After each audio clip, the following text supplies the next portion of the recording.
en Asia y en Centroamérica. Asimismo, Puerto Rico fue conmovido por lo que muchos consideran el evento noticioso del año, las vistas senatoriales del Cerro Maravilla. Tribunales, donde aún se estaba litigando la entrega de documentos de la policía que el superintendente se negaba a entregar. Igualmente, las vistas senatoriales comenzaron envueltas en controversia. El gobernador las llamó un circo político, alegando que el caso ya había sido investigado. Pero desde el principio las vistas conmovieron al país. Los primeros testigos dijeron haber escuchado 2 ráfagas de disparos y varios de ellos dijeron haber sido intimidados por altos funcionarios del Departamento de Justicia para que sostuvieran la versión de la policía. Las revelaciones causaron la renuncia de Ángel Figueroa Vivas y el traslado de Pedro Colton. En varias ocasiones, la negativa de los policías envueltos a testificar ante la comisión llevó la controversia ante los tribunales. 12 de los policías citados fueron ordenados a declarar por la Corte de Boston. Aún así, 2 de ellos estuvieron a punto de ser encarcelados por el Tribunal de San Juan cuando reiteraron su negativa a testificar. Un nuevo gran jurado federal comenzó a investigar el caso, pero no fue hasta que el policía Miguel Cartagena solicitó inmunidad que el círculo comenzó a romperse. La terrible historia que narró junto a José Montañez y Carmelo Cruz conmovió la isla. Según dijeron, Soto y Rosado fueron asesinados mientras estaban de rodillas, luego de haber sido brutalmente golpeados por la policía. Aún más, en todo momento la policía siguió su trayectoria desde Río Piedras y fueron varios los agentes que dijeron haber escuchado al entonces teniente coronel Ángel Luis Pérez Casillas decir que los jóvenes no podían bajar vivos del cerro. De hecho, José Montañez dijo haber escuchado a Pérez decir que esas órdenes se las habían dado a él. La Cámara de Representantes hablaba ya de comenzar un proceso de residenciamiento contra el gobernador, mientras que varios sectores comenzaron a pedir la renuncia del superintendente de la policía, Desiderio Cartagena. Sorpresivamente, el gobernador Carlos Romero Barceló aceptó la creación de un puesto de fiscal especial para procesar criminalmente el caso. Surge por primera vez prueba testifical que si es creída, si se cree esa prueba, si están diciendo la verdad, entonces hay razón para procesar a policías por delitos cometidos en el Cerro Maravilla. Aunque renuente, el superintendente suspendió a 9 policías envueltos en el caso, entre ellos los 3 que tenían inmunidad legislativa. Los senadores Efraín Santiago y Oreste Ramos fueron expulsados de la Comisión de lo Jurídico por haberle divulgado a Romero Barceló 2 de los testimonios confidenciales. Una nueva pugna tomó forma entre la legislatura y el Ejecutivo. El gobernador sugirió al licenciado Yamil Galib para el cargo, pero luego de una serie de acusaciones falsas diseminadas por varios senadores populares, Galib retiró su disponibilidad para el cargo. Por su parte, el primer ejecutivo cuestionó la constitucionalidad del proyecto, impugnando varios poderes del fiscal que el Senado considera como no negociables. Para fin de año, la insistencia del gobernador de que el negociado de investigaciones especiales reabriera el caso motivó nuevas acusaciones por parte del Senado de que el Ejecutivo intenta propiciar un nuevo encubrimiento. El 1984 comienza entonces con una de las peores crisis de confianza en el sistema judicial de la isla y con una nueva encomienda senatorial sobre la extensión del encubrimiento, que investigará desde la policía y el Departamento de Justicia hasta las autoridades federales y el gobernador. Las numerosas renuncias en el gabinete del gobernador, así como en las distintas agencias de gobierno, fueron noticias de primera plana durante todo el año. Varias de las renuncias estuvieron directamente relacionadas con la sonada investigación senatorial del Cerro Maravilla. En el mes de julio, el secretario de Justicia, Héctor Reichard, fue forzado a renunciar en medio de una controversia creada por la designación no autorizada por el gobernador Romero Barceló de una comisión de ciudadanos sobre el caso del Cerro Maravilla. Finalmente, una investigación sobre el uso indebido de una avioneta del Departamento de Justicia por parte de Reichard fue aducida como la razón oficial para la pérdida de confianza del gobernador en el secretario. Sin embargo, era un rumor a voces que el problema fue Maravilla. Gerardo Carlo fue designado para reemplazarlo, pero confrontó problemas para su confirmación senatorial y renunció. El gobernador nombró entonces a la primera mujer en ocupar la dirección del Departamento de Justicia, Carmen Rita Vélez Borrás. Esta renunció 3 meses después por diferencias irreconciliables con Romero Barceló en torno al manejo del caso del Cerro Maravilla. Sin embargo, tal vez la más sonada de las renuncias relacionadas con Maravilla fue la del superintendente de la policía, Desiderio Cartagena. Una vez se conoció la verdad de lo que allí ocurrió, Cartagena estuvo bajo un constante fuego que incluyó hasta editoriales de periódicos que exigían su renuncia.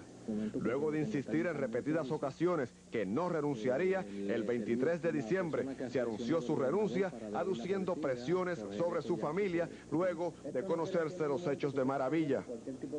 Por otra parte, a mediados de enero y confrontada con las irregularidades fiscales descubiertas en el Departamento de Servicios contra la Adicción, Sila Nazario de Ferrer presentó su renuncia como titular de esa agencia. Antes de finalizar el año, la ex senadora novoprogresista aguardaba a ser juzgada por un cargo criminal de apropiación ilegal agravada en relación al uso para fines privados de fondos del departamento. Después de negarlo muchas veces, Leticia del Rosario finalmente renunció como directora ejecutiva del Instituto de Cultura Puertorriqueña. Su dimisión, aguardada por muchos que criticaban su concepción de la cultura, fue celebrada por empleados y exempleados del instituto con un repique de campanas en la histórica iglesia de San José. Otros que renunciaron lo fueron el secretario de Deportes, Pedro Varés. Este alegó factores económicos. Sin embargo, muchos especularon que se debió a las polémicas entre el gobernador y el Comité Olímpico. También renunció el director de la Autoridad de Acueductos y Alcantarillados, Wilson Lubrier, por motivos de salud. Finalmente, el secretario de Agricultura, Carlos López, fue forzado a renunciar luego de una larga polémica que el Tribunal Supremo decidió, señalando que López no podía continuar en el cargo luego de su nombramiento ser rechazado por el Senado. Las relaciones ruso-norteamericanas estuvieron en su punto más crítico en el 1983. De eso hablaremos en un momento. No se retiren, que el resumen anual de Noticentro 4 continúa.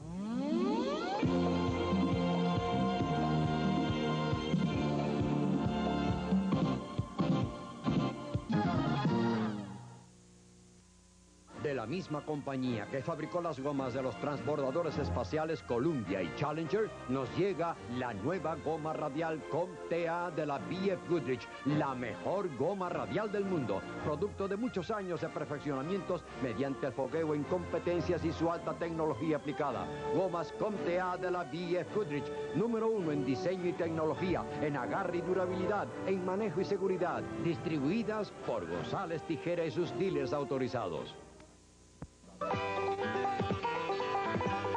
La Lynn's Leather Shop, la tienda más completa en artículos para rodeo, salto y paso fino.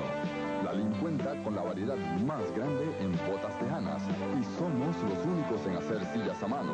Monturas La Lynn no tiene fin. Te esperamos en la Avenida Central 1632, Caparra Terras. Teléfono 781-5305.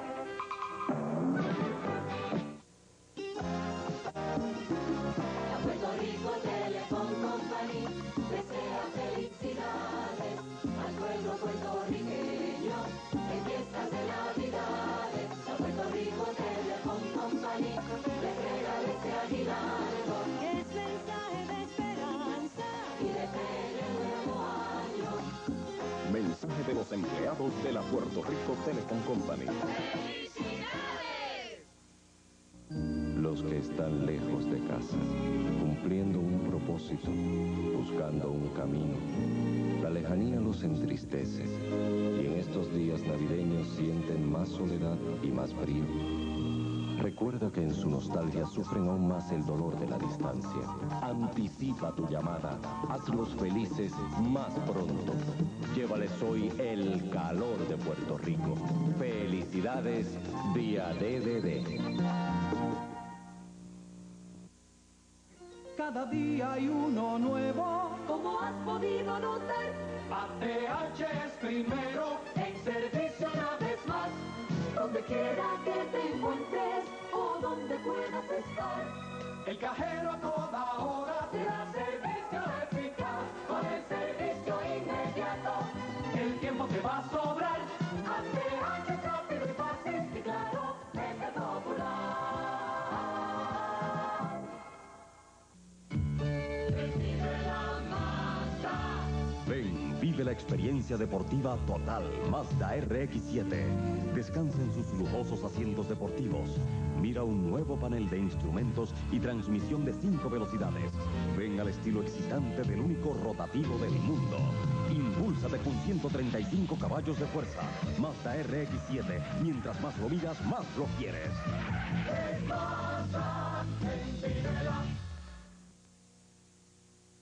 Las conversaciones sobre limitación de armas nucleares, el derribamiento de un avión surcoreano que violó el espacio aéreo soviético y la llegada de nuevos misiles a Europa fueron los incidentes más atareados que mantuvieron a las superpotencias. Para el presidente Ronald Reagan, el año comenzó en el sur de Estados Unidos, ayudando a construir defensas contra inundaciones. Pero en el escenario mundial su tarea fue otra.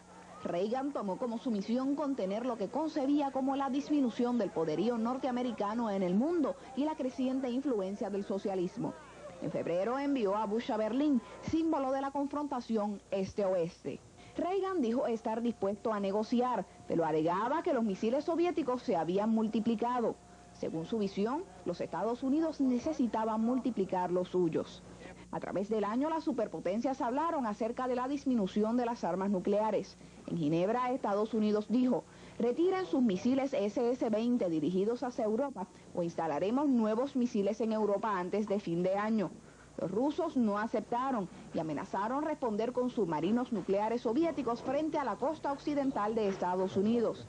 Según decían, la capacidad nuclear de Estados Unidos estaba a la par y superaba la de ellos en varios tipos de armas.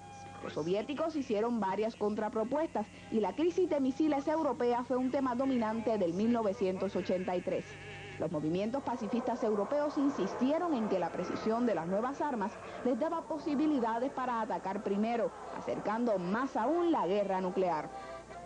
En Greenham Common, en Gran Bretaña, un campamento pacifista femenino trató todo el año de detener los misiles. Lucharon, incluso demandaron al gobierno de los Estados Unidos. Pero esto no impidió la llegada de los primeros misiles en noviembre. Los soviéticos se retiraron de las conversaciones en Ginebra, pero quizás regresen. Con este tipo de tensión todo el año, las superpotencias no tenían necesidad de un incidente internacional, pero hubo uno. En septiembre, un avión de pasajeros de Corea del Sur que volaba desviado de su ruta sobre territorio soviético fue derribado cerca de Sakhalin por aviones de guerra soviéticos. Murieron 269 personas, incluyendo coreanos, japoneses y norteamericanos. Además del dolor, hubo ira y condena mundial. El presidente Reagan lo calificó como un acto de barbarie. En la televisión nacional y después en las Naciones Unidas hizo escuchar cintas grabadas de las voces de los pilotos soviéticos durante el ataque. Dijo que esta era evidencia de que los rusos sabían que se trataba de un avión civil. Los soviéticos no estuvieron de acuerdo. Alegaron que el avión se había encontrado con un avión espía norteamericano. Los Estados Unidos dijeron habían dirigido el incidente y pudieron haber evitado la tragedia, ya que estuvieron siguiendo el paso del avión todo el tiempo. El testimonio de los pilotos soviéticos se contrapuso a las denuncias de los Estados Unidos y muchas preguntas quedaron sin respuesta. Al fin de año, había gente en ambos lados que creían que todavía no se ha encontrado toda la verdad. Hubo otro golpe para Corea del Sur.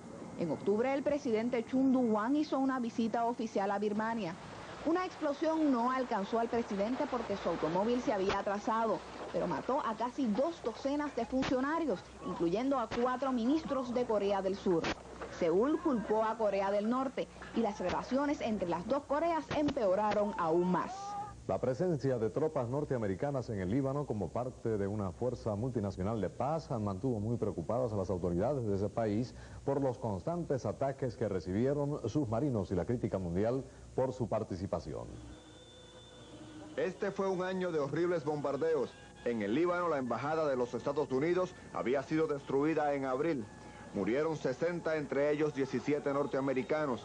En mayo hubo un tratado de paz entre el Líbano e Israel bajo supervisión de los Estados Unidos, pero quedó en letra muerta. Israel no se retiraría a menos que los sirios y los palestinos hicieran lo mismo, y estos no se movían.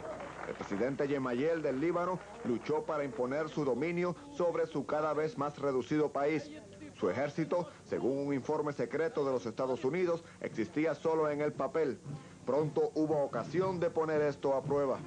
En julio, Israel retrocedió parcialmente hasta el río Awali, dejando un vacío de poder alrededor de Beirut.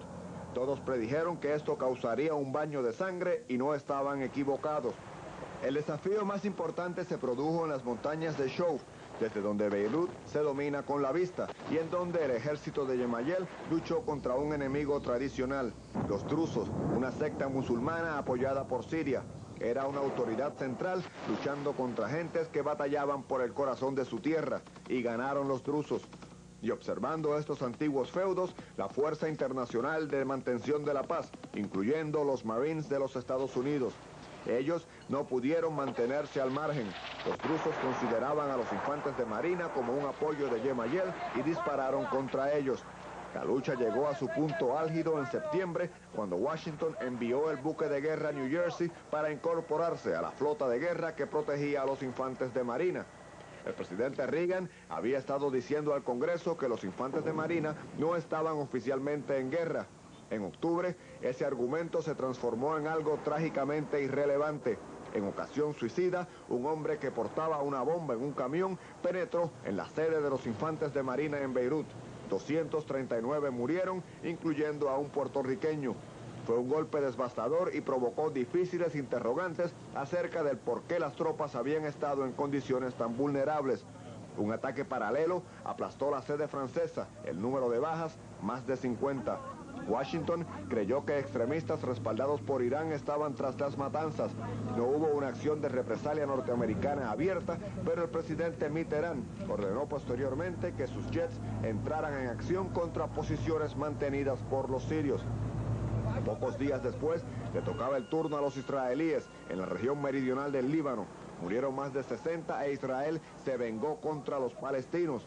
Los palestinos habían estado peleando entre ellos mismos desde junio. El líder de la OLP, Yasser Arafat, acusó al presidente de Siria, Assad, y fue arrojado violentamente de Damasco. Se reubicó cerca de Trípoli, en el norte del Líbano, lugar que se transformó en el escenario de un conflicto trágico y sangriento. Palestinos contra palestinos. Los leales a Arafat luchaban por sus vidas, mientras los palestinos respaldados por Siria se acercaban. Por lo menos 1.500 murieron y posiblemente más. Para Arafat fue su derrota más humillante hasta la fecha. Los palestinos no fueron invitados a Ginebra en noviembre, donde se reunieron los bandos combatientes del Líbano. Ellos acordaron congelar el tratado de paz con Israel. Pero la pregunta era, ¿podría el Líbano ser nuevamente unido por los mismos hombres que lo habían desintegrado? El año en el Líbano dejó a los Estados Unidos lamentándose y preguntándose hasta qué punto debería comprometerse en esa tierra de destrucción. Pero desde Washington llegó el mensaje: seguimos allí. Dentro de pocos días se cumple un año de haberse cometido el horrendo crimen contra Luis Vigoró y todavía no se ha determinado quién o quiénes lo mataron. En breve los detalles, no se retiren, que el resumen de fin de año de Noticentro 4 continúa.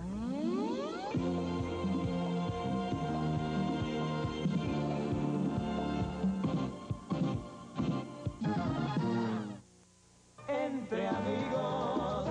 Entre amigos. Sí, Entre Amigos es la máxima concepción musical de 5 personalidades extraordinarias. Rafael Itier del Gran Combo, el Conjunto Quisqueya, Luis Perico Ortiz y Roberto Lugo. Entre Amigos, una joya musical exquisita, el regalo ideal para cualquier ocasión. De venta en su tienda favorita. Entre Amigos. Puerto Rico Telecom Company desea felicidades al pueblo puertorriqueño en fiestas de Navidades. La Puerto Rico Telecom Company les regala ese aguinaldo que es mensaje de esperanza y de feliz nuevo año. Mensaje de los empleados de la Puerto Rico Telecom Company. Nene, tengo antojo. No importa cuál sea el motivo, si estás lejos de tu hogar, un cajero a toda hora, muy cerca te va a quedar. Que te ayuda y soluciona Cuando lo requieres más, con el servicio inmediato, el tiempo te va a sobrar. Haces rápido y fácil, y claro, es el Popular.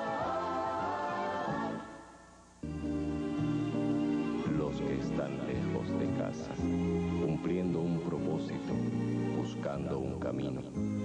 La lejanía los entristece y en estos días navideños sienten más soledad y más frío. Recuerda que en su nostalgia sufren aún más el dolor de la distancia. Anticipa tu llamada, hazlos felices más pronto. Llévales hoy el calor de Puerto Rico.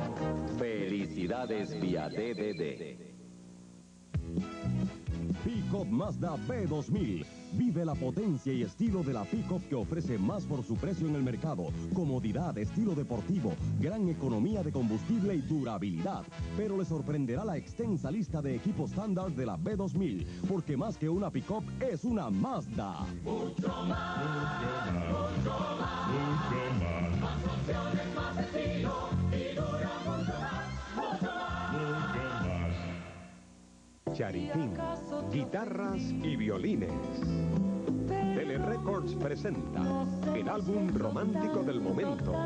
Charitín, guitarras y violines. Charitín, romántica, con la música inolvidable del ayer. Disponible en su tienda de discos favorita. Distribuye a Ponte. Charitín, guitarras y violines, bajo el sello Telerecords.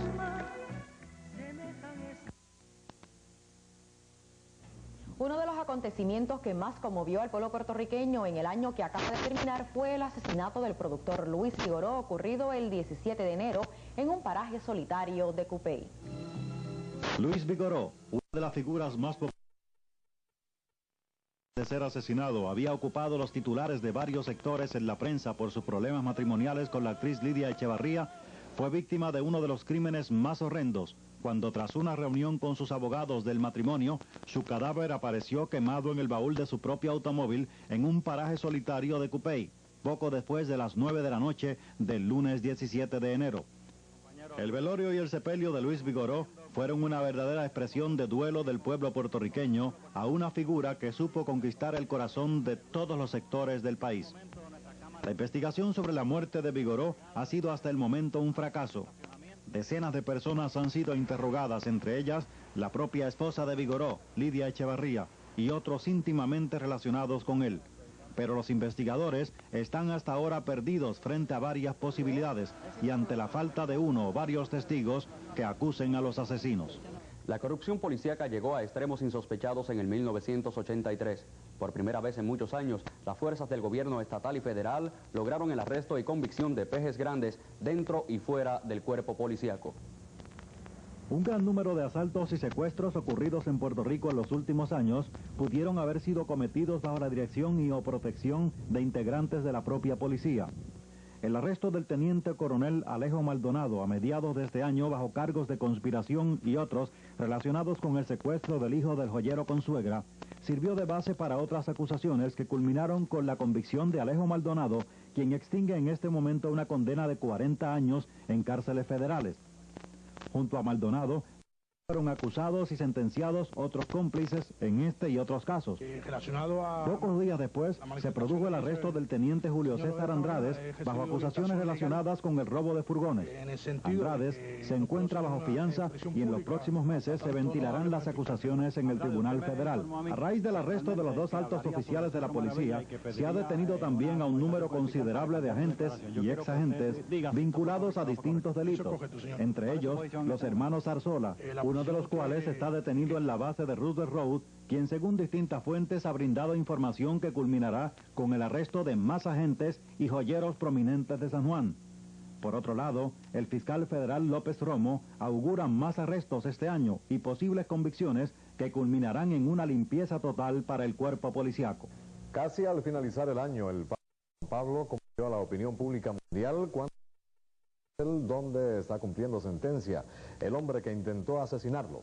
Juan Pablo II habló cerca de 20 minutos con el joven turco y al salir manifestó que había hablado con un hermano. Su segundo viaje a su Polonia natal interesó a la opinión pública mundial. Mientras tanto, Centroamérica estaba en conmoción debido a la visita del Papa Juan Pablo II, en una región destrozada por la violencia. Esta visita trajo una agradable oportunidad para celebrar. Fue un viaje lleno de incidentes. En Costa Rica se echaron a perder las luces.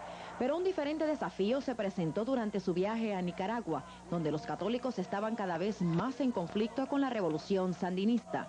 Frente a el Papa fue abucheado por manifestantes. Ellos querían que él tomara una posición ante las matanzas de los guerrilleros contras, pero no se dejó amilanar. El viaje a Guatemala exigió un poco de meditación papal. Sí se efectuó, aun cuando 3 días antes, el presidente Ríos Montt de Guatemala había ejecutado a 6 prisioneros, ignorando la solicitud de clemencia del Papa. El presidente Ríos Montt, quien fue depuesto más tarde, ofreció muestras de hospitalidad un tanto extrañas, incluyendo fuegos artificiales que impidieron oír el discurso papal, y una banda de xilófonos que tocaba música bailable. Más tarde, entre los indios de Guatemala, el Papa lanzó su discurso más fuerte de toda la gira. Les dijo que resistieran contra las injusticias que les estaban siendo impuestas y que lucharan por los derechos humanos. Polonia, la tierra natal del Papa, también sería visitada. El viaje del año anterior había sido cancelado debido al estado de emergencia. Hubo desórdenes callejeros en el 83 y por lo menos un muerto. A pesar de todo y como estaba planeado, el Papa llegó en junio. El líder de Solidaridad, Lech Wałęsa, había sido puesto en libertad a fines del 82. Pudo entrevistarse con el Papa, pero no frente a las cámaras. Y posteriormente tuvo que negar las informaciones de fuentes del Vaticano de que había concordado con el Papa de que Solidaridad estaba acabada. No fue el único desmentido que tuvo que hacer en el 83. El gobierno lo acusó de inmoralidad y corrupción, aduciendo que tenía evidencia. Las acusaciones no afectaron al Comité del Nobel en Estocolmo. En octubre le concedieron el Premio Nobel de la Paz.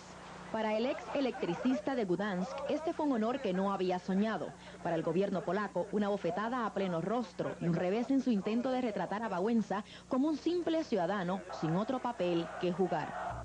En 1983 surgió una nueva colectividad política en Puerto Rico. El doctor Hernán Padilla se decidió por fin a inscribir el Partido de Renovación Puertorriqueña. En breve los detalles, no se retiren que el resumen de noticias de Noticentro 4 continúa.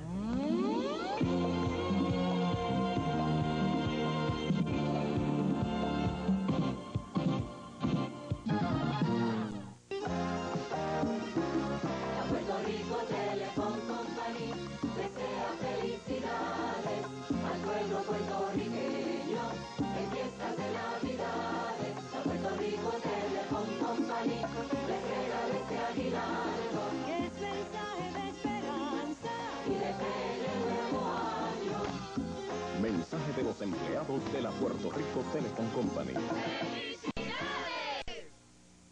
Si ya tienes la tarjeta ATH Popular, ven al banco a validarla con tu clave singular, porque cada día abre otro ATH más para ofrecerte servicio y el certeza de tu hogar. Con el servicio inmediato, el tiempo te va a sobrar.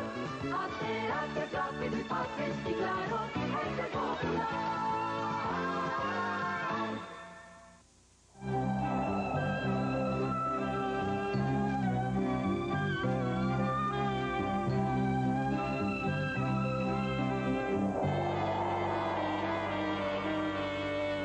Participe en la vida de sus hijos.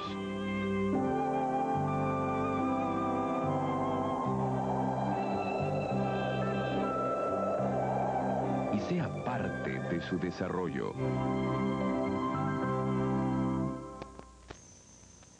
No soy el fin de un camino. No soy una enfermedad que se apodera de tus fuerzas. No soy una etapa de culminación de proezas anteriores, de metas y propósitos, de sueños y esperanzas.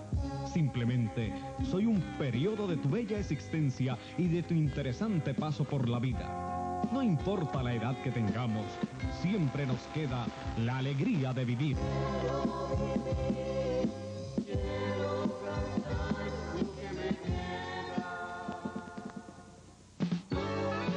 Era una cuestión de amor propio. Quería hacerlo bien.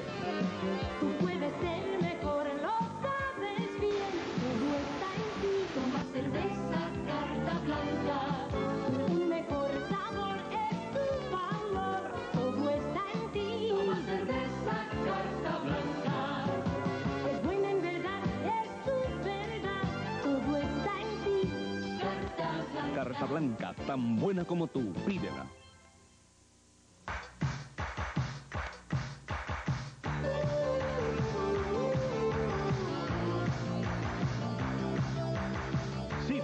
Unidos, la serie del fútbol americano también es nuestra. En vivo, directo, vía el Coquí, el Fiesta Bowl. Este lunes a las 2:30 de la tarde, con el emocionante encuentro en busca del campeonato colegial nacional del fútbol. Naturalmente por el 4 de... Pa' encima. En el ambiente político local, definitivamente la noticia de mayor progresista que llevó a la creación de un nuevo partido político, el Partido de Renovación Puertorriqueña. Luego de la candente asamblea del PNP en Ponce a fines del 82 y tras varios para medir sus fuerzas y organizar una abandonó el PNP en medio de una pugna la gobernación en el 84 con el gobernador Romero Barceló. Inmediatamente después de su desafiliación, el nuevo Partido de Renovación Puertorriqueña, que logró inscribirse en 3 meses como partido por petición para tomar parte en las elecciones próximas con el alcalde. Padilla se llevó consigo al vicepresidente del PNP, el expresidente cameral Ángel Viera Martínez, así como a varios otros legisladores, pero ningún congresista había intención de dar el salto al PRP. Mientras, el comisionado residente Baltasar Corrada del Río anunció su intención de aspirar a la alcaldía en un intento por tratar de minimizar los efectos de la salida de Padilla en San Juan, que fue el baluarte que le dio la victoria electoral en el 80. Parte, victoria del desaparecido del Partido Popular Democrático, anunció también su intención de aspirar a la poltrona municipal de la capital.